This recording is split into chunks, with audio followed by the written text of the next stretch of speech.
نبی کا عاشق بننے سے محروم کر دیا۔ اس فکر نے قوم کو اللہ کی نبی کی سچی غلامی سے محروم کر دیا،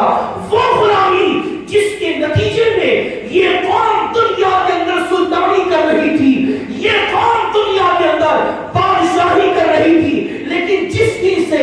اس قوم سے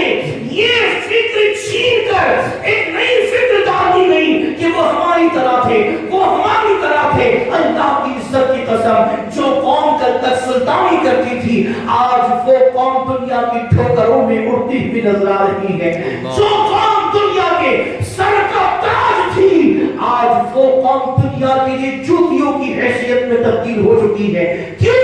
سبب یہ ہے کہ جب تک مسلمان اللہ کے حبیب صلی اللہ علیہ وسلم کو ساری کائنات میں بے مثل و بے مثال سمجھتا تھا، اس قوم کو بھی دنیا کے اندر بے مثال سمجھا جاتا تھا، لیکن جس چیز سے اس قوم کے اندر یہ فکر ڈالی گئی کہ نبی ہماری طرح، نبی ہماری طرح، نبی ہمارے جیسے، کیونکہ وہ ہماری طرح چلتے پھرتے تھے، ہماری طرح کھاتے پیتے تھے، ہماری طرح تجارت کرتے تھے، ہماری طرح بزنس کرتے تھے، وہ حلیمہ سعدیہ کی بکریوں کو چلاتے تھے۔ میں اکثر کہتا ہوں نادارو، تم نے اللہ کے نبی کو حلیمہ کی بکریوں کے پیچھے چلتا دیکھ کر اپنی طرح سمجھ لیا، تم یہ کیوں نہیں دیکھتے کہ یہ وہ نبی ہے جو زمین پر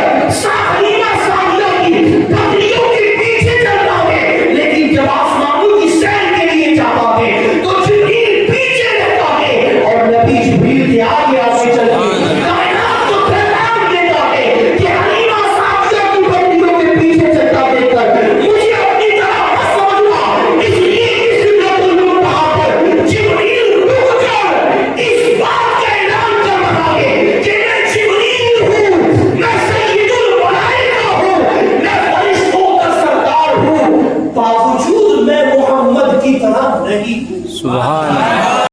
اور اس بات کا اعلان کرنا کہ بال کی نوک کے برابر آگے بڑھا تو اللہ کی تجلیات سے جل جاؤں گا، وہ یہ جبریل بتا رہے ہیں میں جل جاؤں گا، لیکن مصطفیٰ جا رہے ہیں، مصطفیٰ آگے بڑھ رہے ہیں، تو پتہ نہیں چلا کہ جبریل بھی